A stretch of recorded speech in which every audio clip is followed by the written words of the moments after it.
Thank you for attending my session today. What you don't know will cost you. We're going to talk about modern AD attack paths and toxic combinations.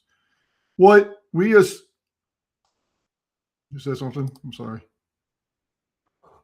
What we assume is safe and Active Directory, the things we stop looking at, and how attackers quietly chain those together to take full control. So before we get in there, I want to give you a little bit about myself. My name is Craig Birch. I'm a principal technologist at Cayosoft, but I'm really an identity security enthusiast. I host our Guardians of the Directory podcast. I have over 25 plus years in Active Directory security and architecture. So why is Active Directory as a target? Well, Active Directory controls authentication to our applications. It authorizes us to get into applications like file shares, SharePoint, etc. It really is the trust within the enterprise. And Active Directory, believe it or not, controls our ability to recover it as well. So if AD is compromised, our security controls fail, our business operations, they stop. And even our recovery assumptions, they break. Attackers build this strategy around this. So now let's look at how attacks have evolved. So if we look at early ransomware, they wanted speed. So they encrypted files. They were destructive, fast, and noisy. But modern attacks are differently, right? They control identity. They're patient, persistent, and invisible. Ransomware did not get smarter. It got more patient. And the reason being, modern day attacks are identity first. The attackers move from encrypting files to controlling our identity. So this is why attacks look the way they do today. If you want to extort an organization reliability, you do not rush encryption. You take control of identity. And because identity controls everything. So attackers are no longer paid for speed. They're paid for leverage. The business model rewards patience, persistence, and quiet access. And this is exactly what changed identity attacks provide. So if attackers are rewarded for patience and leverage, the next question you have to ask yourself is, where does this leverage actually come from? And most organizations think attack paths are exploits, but they're not. Attack paths are inherited trust. An identity attack path can be something basic that we've created in the past. Things like nested group membership. So these membership chains that silently expand privilege scope beyond the original intent. Delegated rights, permissions granted for convenience that accumulate into powerful access over time. Unreviewed permissions. So access that was never revoked, audited, or questioned, still active and exploitable. The most dangerous permissions are the ones that we granted yesterday. Small decisions accumulate over time. And what I really want you to understand on this slide, attack paths exist whether attackers are present or not. Attack paths exist whether attackers are present or not. So if attack paths are made of trust, what do they actually look like in a real environment? You may think this is a diagram of an exploit, but I'm going to tell you right now, this is a diagram of normal Active Directory usage in an organization. Here on the right side, we have some users that were added to this group, and then they're added to a group like domain admins inside your environment. So this is, again, regular use inside of Active Directory. So at no point did anything look dangerous here in isolation, but from an attacker's perspective, this is already tier 0. So once the attackers have a foothold, the real question becomes persistence. How do they make sure it survives cleanup and recovery? Well, now before we get into answering that question, we really need to understand the attack vectors and vulnerabilities. And there's 3 main buckets that I'm going to talk about: misconfigurations, credential theft, and privilege escalation. So misconfigurations, they create the opportunity. Credential theft turns access into authority. Privilege escalation expands the control. What matters is not the technique or the bucket it lives in, it's how they overlap. So let's look at some persistence techniques, and specifically around misconfigurations. So golden SAML, which we've probably heard of with the SolarGate attack. Golden SAML attacks do not break authentication. They bypass it by abusing the trust that we already established in our organization. Active Directory certificate services exploitation. If we think about it, certificate services are designed to scale our trust, right? And really build trust between machines and user identity.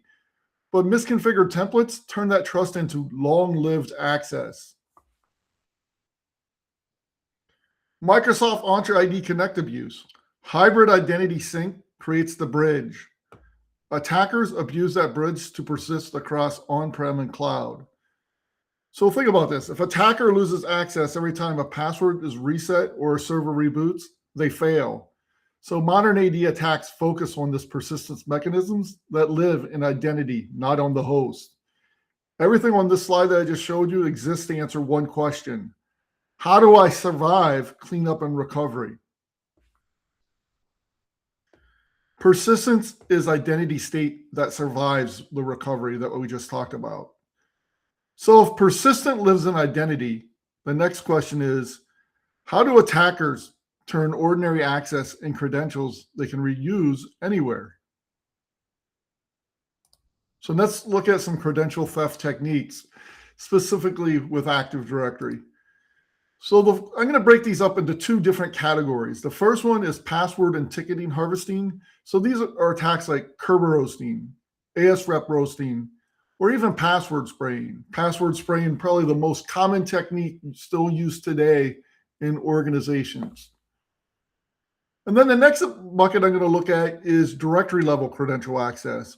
So where the attacker is attempting to dump the ntds.dit inside of Active Directory, or one of my favorite attacks to perform against Active Directory in a scenario is DC sync attack.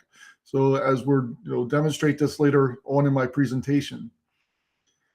What you need to know is every credential theft technique depends on permissions granted earlier in the chain.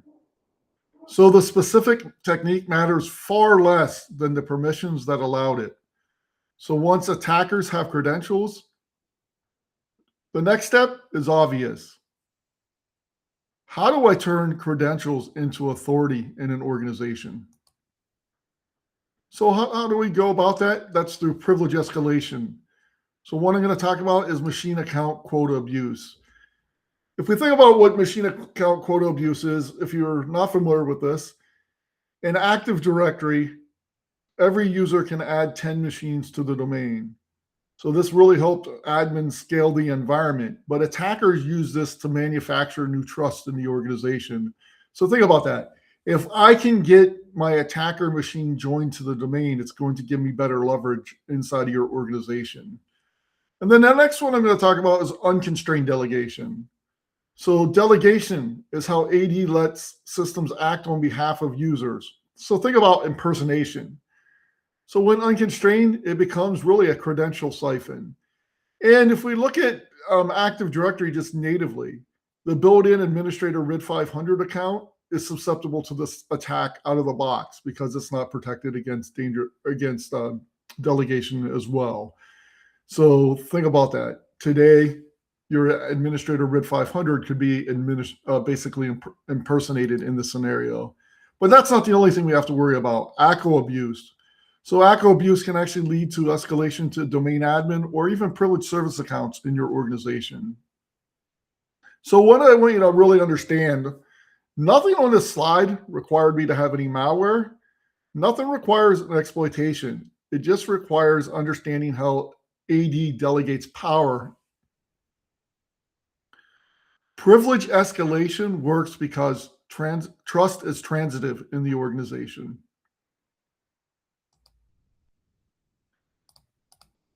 So now let's look at some new exploit techniques. The first one I'm going to talk about is Entra ID permissions and escalation or unauthorized. This one you may not have heard of, VMware ESX authentication bypass. So bypassing security controls basically to gain unauthorized access. What is this one? If you're not familiar with it, if there was inside of Active Directory, there was a group called ESX admins, and anybody joined to that environment would get full control over your ESX environment. The next category is ADL app vulnerabilities. We see these, from time to time, remote code execution risk, but really it's the next big 0 day as well. Microsoft Teams has become an insider threat as well. Teams external access through malware delivery via chat, command and execution via Teams chats as well. So if you're not familiar, there's a red teaming tool called Convo C2 that actually allows you to do web hooking within Microsoft Teams that will then allow you to run command and control as well. And then more recently, we've seen this one, conversational C. So basically impersonating IT to support deploying ransomware. The ransomware in this particular case was Mantubus. So again, Teams is the new playground for social engineering. And now we're going to look at another one, Microsoft Intune. So compliant device bypass in Intune, if you're not familiar, there's code out there on GitHub that allow you to basically make your device look like it's compliant. But there's also ways to do token theft and replay attacks in Entra ID. Recently, you've heard in the news about mass device wiping occurring from Microsoft Intune as well.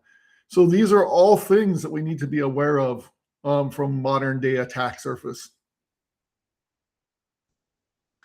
Now I want you to think about the attacker mental model, right? So defenders tend to look at things in isolation. So what do they look like? We look at objects, maybe a setting, maybe a configuration at a moment in time or a snapshot. But that's not how attackers look for, right? So what do they look for? They're looking for relationships. They're actually looking for things that overlap in the organization, things they can change together. So again, they're looking to chain all these things together to get to the endpoint. So this difference in perspective is why these attacks keep working today. So really think about that. Attackers don't care about any of the things that we look at from a defender's perspective. They care about how all those things connect. In fact, I believe there was someone from Microsoft that quoted, admins look at things as in lists and attackers look at things in graphs. So now I'm going to break down the attack chain from an overview perspective. And the first thing I'm going to talk about is initial access. So initial access, it can be phishing, could be reuse or abuse. And what I really want to say here, it almost doesn't matter from the initial access. Again, it could come from a misconfiguration, a vulnerability inside your organization, but at some point they get the initial access. And then the next step that occurs is what I'll call credential materialization. So at some point, access becomes credentials. And honestly, credentials change everything. And this can lead then to delegated trust abuse within the organization. And this is where identity decisions start doing the attacker's work for them. So the things that we put in the past that I spoke about in earlier slides, these are the identity decisions that we made prior that really allow the attacker, that really gives the attacker the advantage inside your organization. Once inside, they go for persistence. And remember, persistence is not about malware. It's about identity state that survives cleanup. Cleanup blind spots is the next thing, right? So this is where defenders believe the incident is over, and honestly, and where the attackers know it isn't. So what I want you to understand is Every step relies on an authorized behavior inside of the organization. So now I'm going to talk to you about toxic combinations you've probably never seen. And what I'm going to say is single issues can be survivable. So the danger is not in one setting, it's how these settings interact. So let's take a look at this.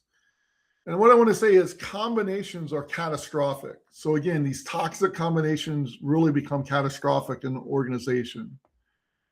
So now let's look at a few of these in real time. So let's look at the first one. Unresolved SIDS and group policies plus delegated GPO edit rights in Active Directory. So what does this lead to? Well, let's understand how this might got there in the first place. So you may have been on a project in your organization and delegated some rights to a user in a group. And then what do? You either delete that user or group, and what happens? Well, you think everything's good, but it creates these unresolved SIDS and they still remain in there, and it creates what I'll call ghost admin privileges inside your organization. Reversible password encryption plus a DC sync attack. So if we look at reversible password encryption, you probably think that you're okay because you have a default password that says do not allow reversible password encryption, or maybe even for our service accounts and our privileged accounts, a fine grained password policy that says do not allow this. But there's a user attribute that overrides all of that on the account that says allow it. And if you combine that with the power to do a DC sync attack, which normally if I do a DC sync attack, I get the password hash, but now I get the plain text password as part of that attack method. And this leads to instant credential theft within the organization. Admin ST holder inheritance drift, plus legacy privileged accounts in our environment that we may have not cleaned up. So those that are not familiar with admin ST holder, there's a back-end process that runs every 60 minutes to basically take the permissions from the admin ST holder object and place those security ACLs on domain admins, schema admins, etc. And in earlier versions of Microsoft Exchange, when you did basically the domain prep function inside of that environment, it granted legacy privileged accounts for Microsoft Exchange to the admin ST holder, as well as the same thing occurred with earlier versions of AD Sync in your environment for hybrid environments.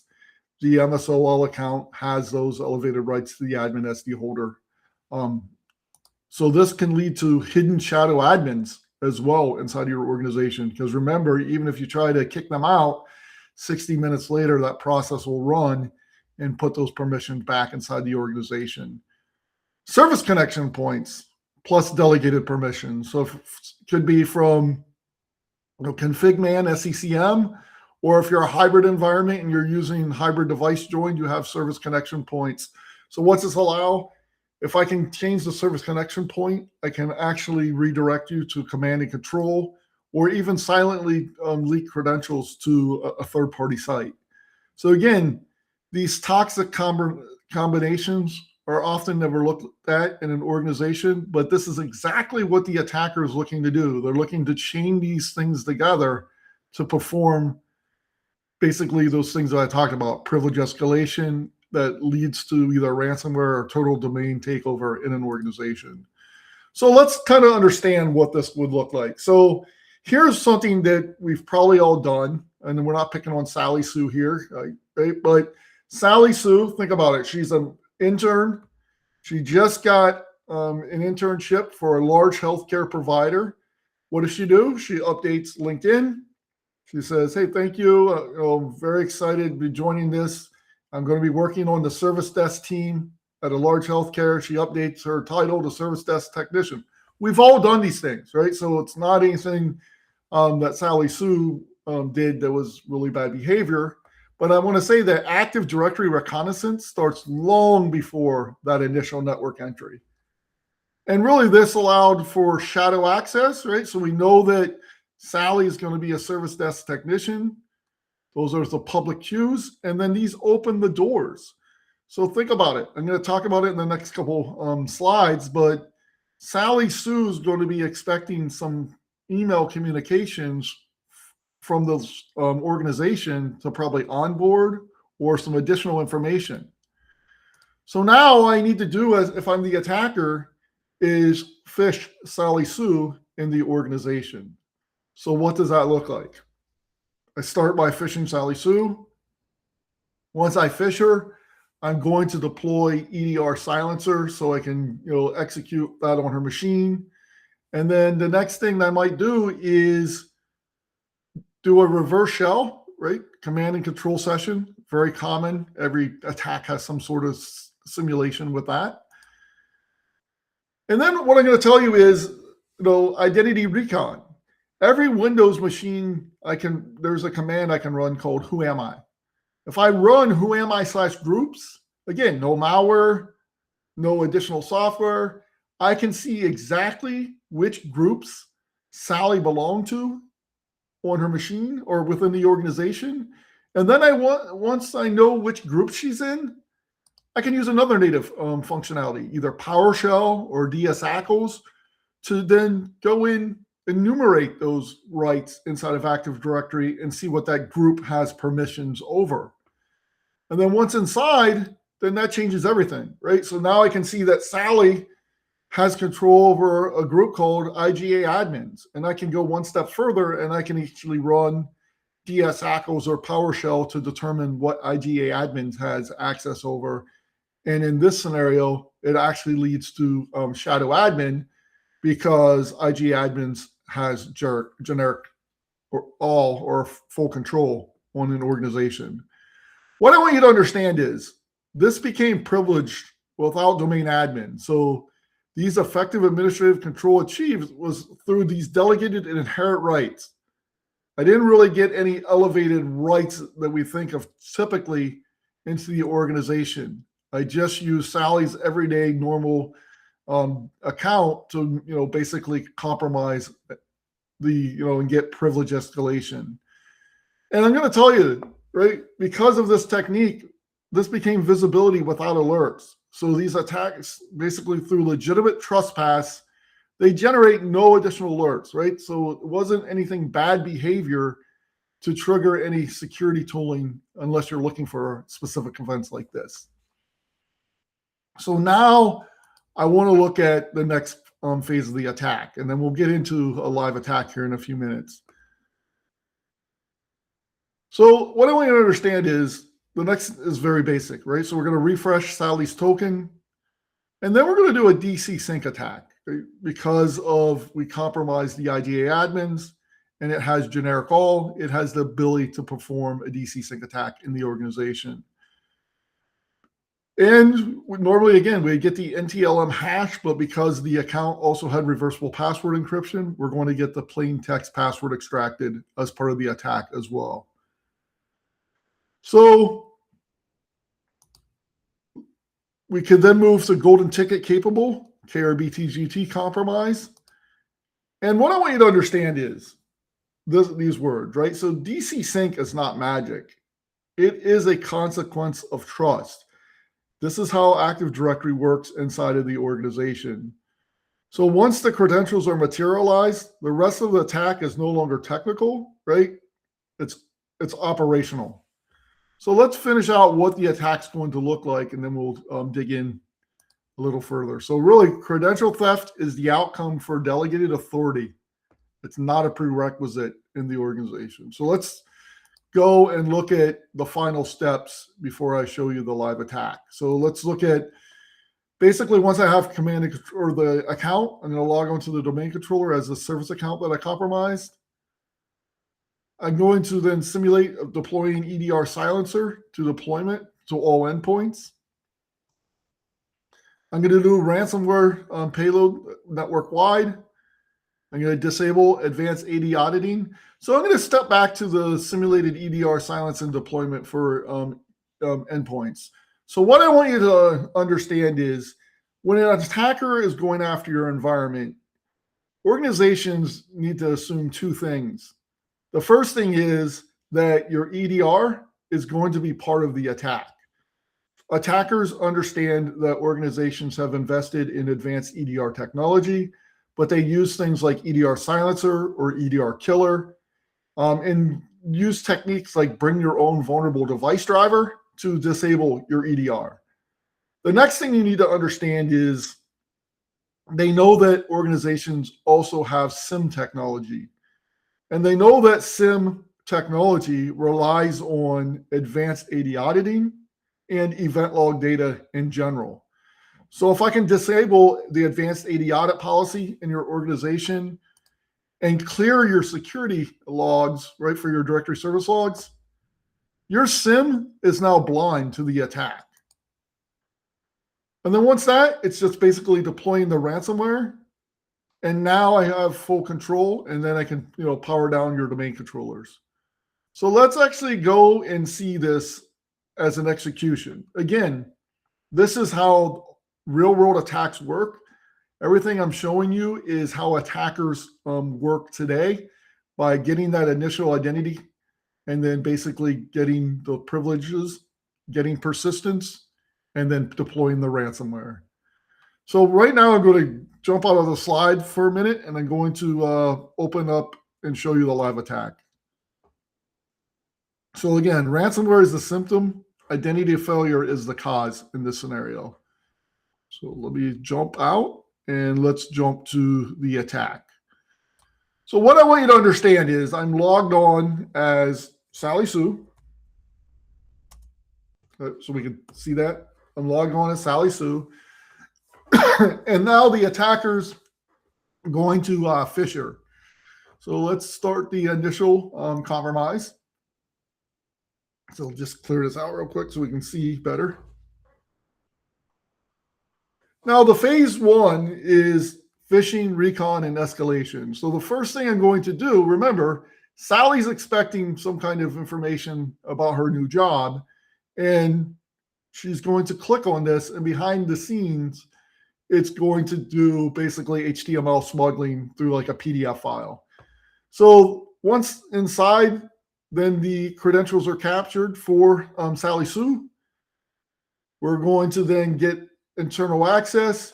And what I really want you to kind of focus on here right now is there's an interesting group, and I'll come back to it. I'm going to let this finish the full piece out, but I'll come back to a couple key pieces of information as part of this attack that makes this successful in an organization. So I think it's just about done. So let's review a couple things here.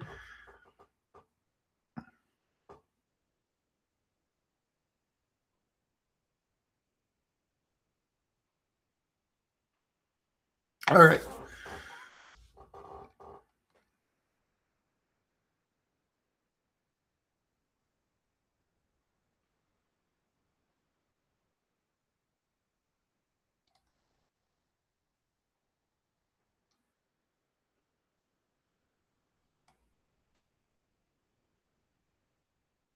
Okay.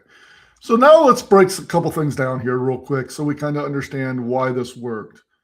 So the first thing that we'll see is she was able to get added to the IGA admins because she had a group inside of her organization called service desk operators. So if we look at the service desk operators, they found this. All we needed to do then is look for switching to basically, I mentioned DS Echoes. You could do it with PowerShell. And then we see that basically she has the ability to reset the password, right? User account control and write members inside of, because of this AD group inside of the organization. Once we understand that, we're going to then see which accounts she might have access over. So we're going to run DS Echoes, and now we see that this IGA admins has generic all, full control inside, which gives the extended right, replicating directory changes all, and replicate directory changes, which is the permissions that are required to perform a DC sync attack inside of an organization. So now let's run the second part of the attack. So let me close this, launch a new session as Sally, and then perform the second part of the attack.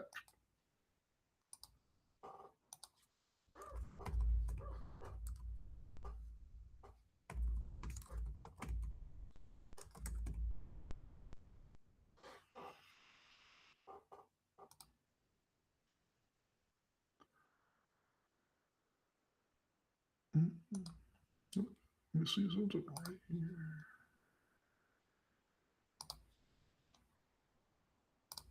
Going to open up the right one here real quick. All right, so the second part of the attack is actually performing the DC sync attack. And I'm going to use a real attack tool, or I'll say attack tool, but really it was not initially built for attacking Active Directory. Mimikatz. So let's go ahead and run this DC sync attack and see what kind of information we'll be able to get out of here. Remember, Sally has replication rights through the IGA admins group, and we're running Mimikatz behind the scenes here. And the other key things is normally Mimikatz would only give me password hashes, but because we also had reversible password encryption enabled on this account, you can clearly see now I can get the plain text password in the environment.